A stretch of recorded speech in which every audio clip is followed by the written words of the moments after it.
Pessoal, antes de começar esse vídeo, eu gostaria de pedir para vocês, por favor, clica aqui para curtir, se inscreve e comenta, compartilha esse vídeo, me ajudem dando essa forcinha, beleza?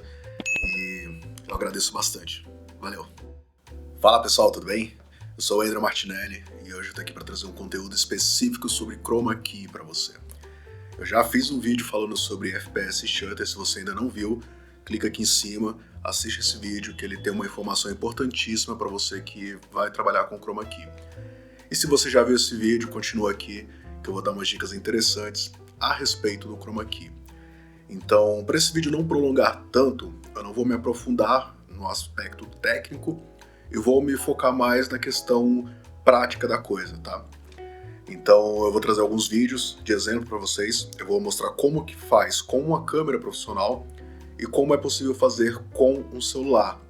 Vocês vão perceber que dá para chegar num resultado bem legal com os dois, e a diferença de um equipamento para o outro é mais a questão da praticidade, com um você consegue um resultado mais rápido, mais prático, e com o outro você consegue com uma demora maior, digamos que você vai precisar trabalhar mais em cima do arquivo. Mas é possível sim. E mesmo com um celular de entrada, um celular mais barato, é possível conseguir também. Só que, claro, como eu já disse, se você tem uma ferramenta com mais recursos, você consegue isso de forma mais prática. E uma ferramenta com menos recursos, você vai ter um pouco mais de trabalho. Mas é possível. Então, eu vou mostrar o que é mais importante na hora da captação, porque na hora da edição se torna mais fácil. Mas, se você cometer erros na captação, ainda é possível corrigir na edição. Só que vai dar muito mais trabalho e talvez o resultado não fique tão bom quanto se tivesse captado da forma correta. Então, tudo começa na captação. Erros como sombra, shutter, posicionamento da pessoa, se ela está muito próxima do tecido que vai ser utilizado como o Chroma Key, enfim, esses detalhes específicos, eles influenciam sim, mas podem ser corrigidos depois na edição. Então eu vou mostrar para vocês agora como que eu posiciono a minha iluminação aqui no meu espaço. Eu sempre trabalho com 3 pontos de luz, tá? Porque meu espaço não permite que eu coloque as luzes da forma como eu gostaria. Mas consigo trabalhar de forma satisfatória também com esses 3 pontos de luz. O posicionamento delas não é o que eu mais gosto também, só que é o que eu preciso fazer pelo espaço não ser tão grande. Eu utilizo como a minha luz principal, né, a minha front light, essa da Aputure, que seria uma 200x, a Amaran 200x, com o softbox dela mesma. A minha fill light, ou seja, uma luz de preenchimento, eu utilizo ela com um softbox menor e ela tem menos potência também. De novo, por causa do meu espaço.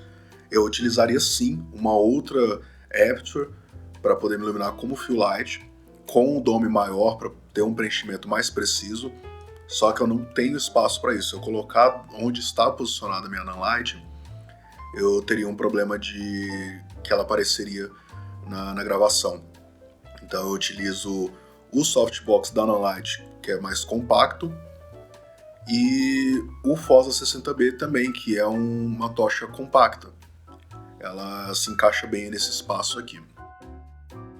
Então eu posiciono elas desta forma, e a minha Aputure eu deixo ali em 80% da potência dela. Não chego a utilizar em 100, mas eu deixo em 80%. E isso é muita coisa, considerando que a gente está falando de 200 watts de potência.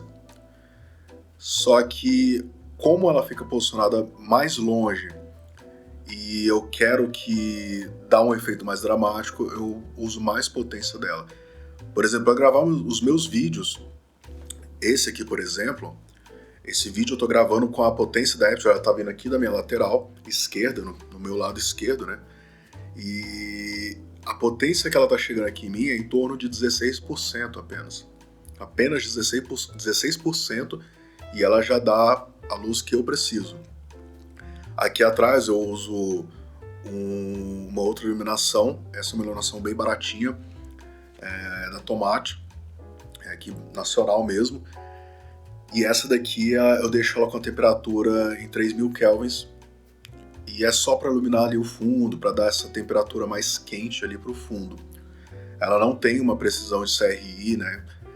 O que seria CRI? CRI é um índice que você calcula o quanto de precisão que essa iluminação vai te dar, que não altera a tonalidade da pele. Então, por exemplo, a Aperture e a Nonlight, ela tem um índice de 97, 98 CRI. E isso é um índice altíssimo. É uma precisão, é uma escala que vai até 100, e é uma precisão altíssima para essa iluminação. Um nível de distorção é mínima. Enquanto que ela da Tomate, ela nem tem um dado específico para o CRI dela, mas assim, é baixo. Então, se eu utilizar ela, vai ter uma distorção, e eu vou ter um trabalho maior depois na hora de fazer um color grading. Enfim, de todo o trabalho que eu vou fazer de colorização do vídeo vai ser influenciado por isso. Então, voltando agora para o chroma key, aquela luz do fundo que vocês viram posicionada com uma temperatura quente, para o chroma key eu utilizo dessa forma.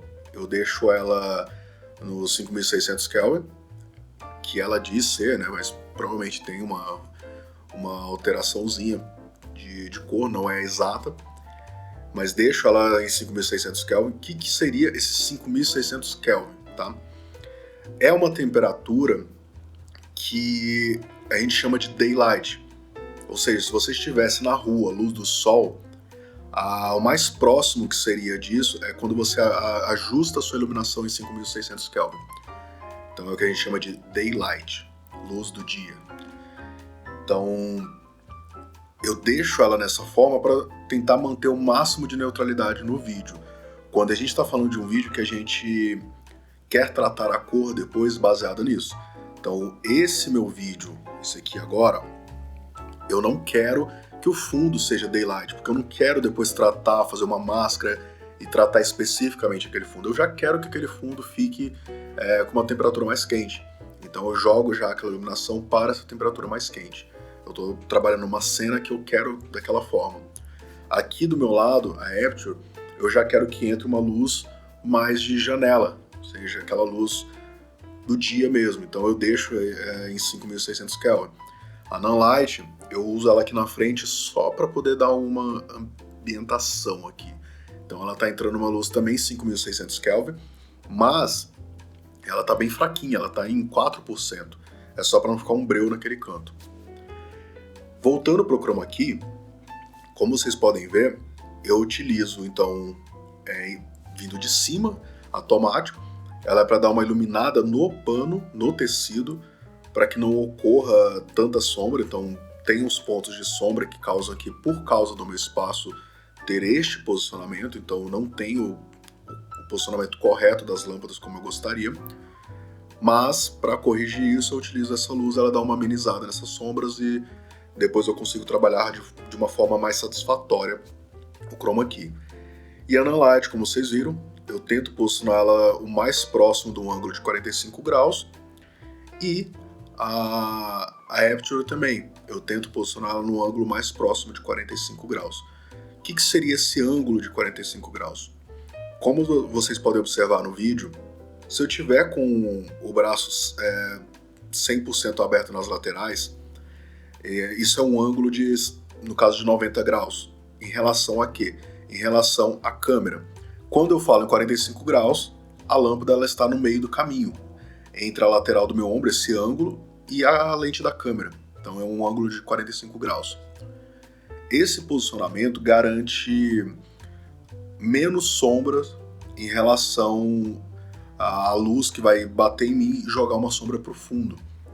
Então eu utilizando uma fill light e uma key light, ou seja, a luz principal à fronte, e uma fill light que ela vai ser de preenchimento, utilizando essas duas fontes de luz, elas em 45 graus elas causam menos sombra no fundo.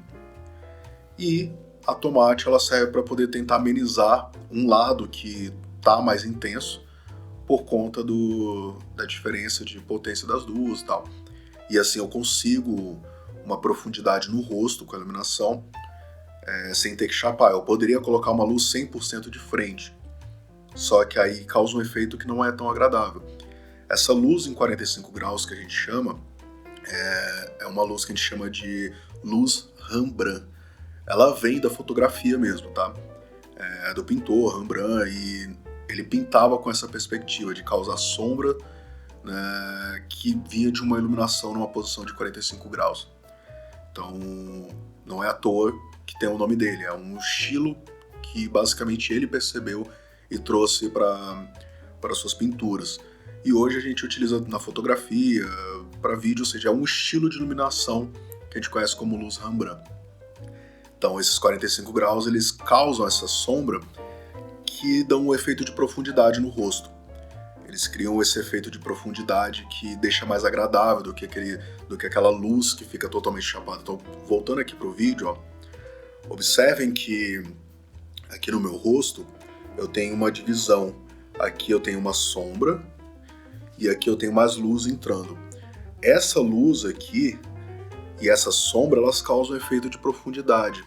Isso torna o vídeo mais natural, ou a perspectiva sua fica mais natural ao ver.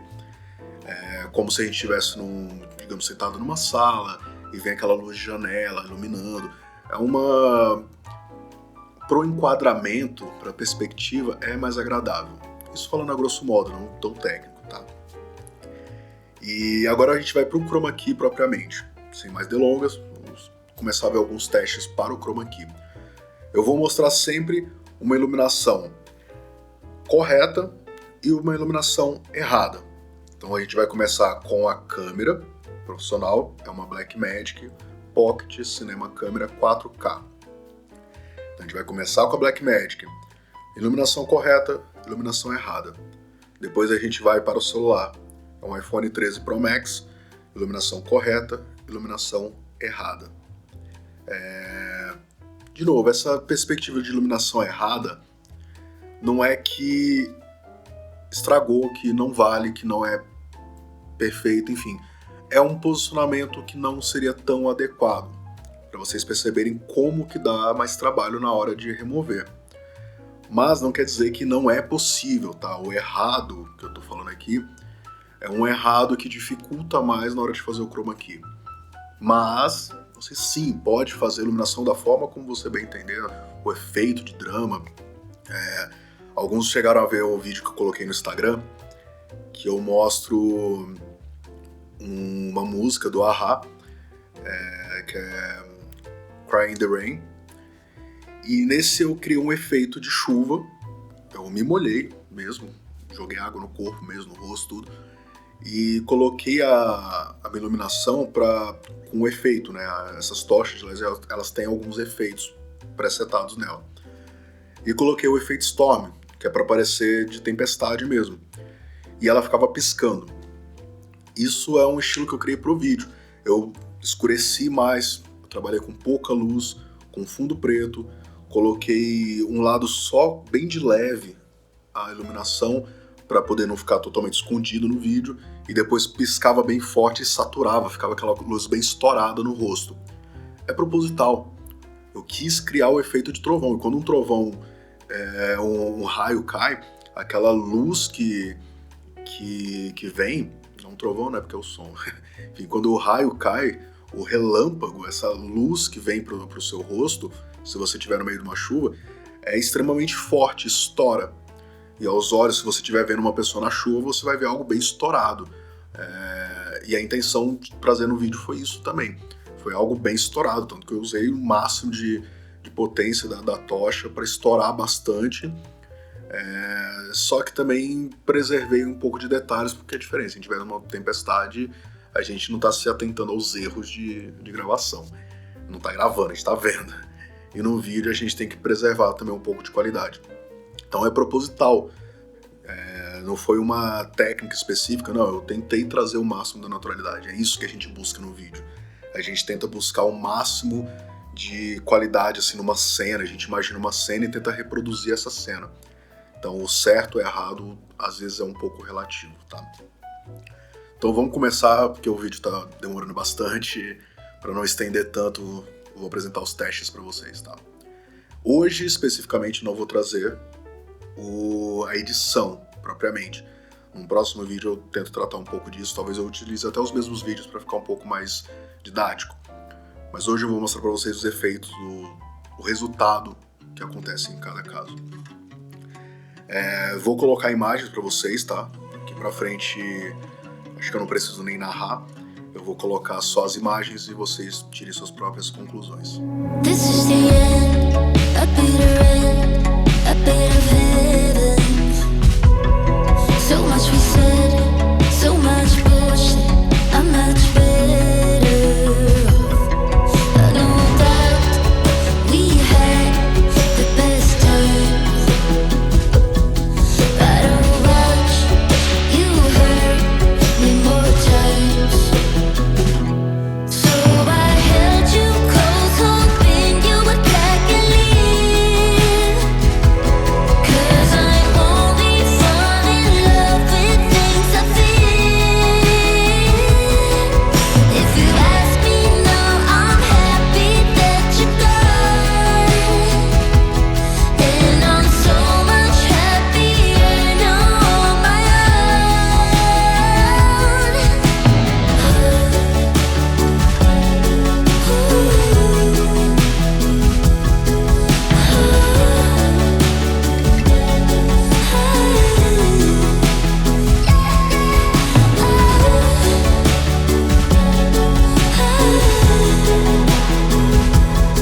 I tell my friends about the mess, they give you 10 bucks.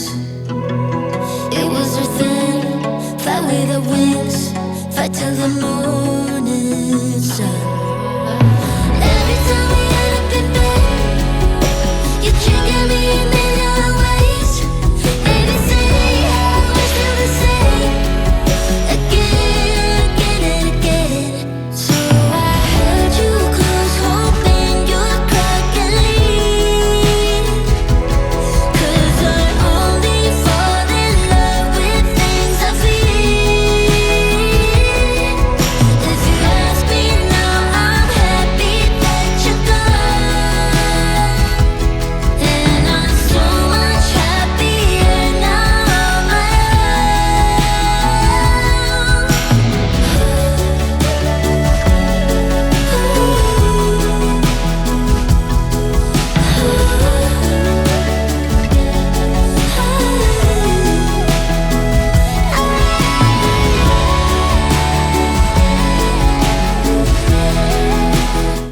Então, o que vocês acharam dos resultados? Por favor, comente aqui embaixo, coloque a sua opinião, o que você achou, se você tem uma outra forma de gravar, se você acha que isso não é bem o que você faria. Coloque aqui nos comentários, interage comigo, me dê umas dicas também, porque essa interação pode contribuir para os próximos vídeos. E, bom, não se esquece, curte aqui, comenta e compartilha meus vídeos que vai me ajudar bastante. Se inscreve aqui no canal, beleza? Valeu e até o próximo vídeo.